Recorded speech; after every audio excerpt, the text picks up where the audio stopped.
আবহাওয়াও ঠান্ডা, পানিও ঠান্ডা। দেখুন আকাশ মেঘাচ্ছন্ন আর চারিদিক হচ্ছে কুয়াশাচ্ছন্ন।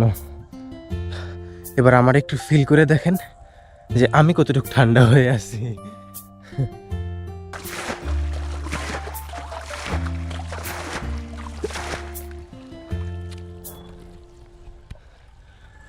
ধান রোপণের পর জমিতে সেচ দেওয়া অনেক গুরুত্বপূর্ণ একটা কাজ।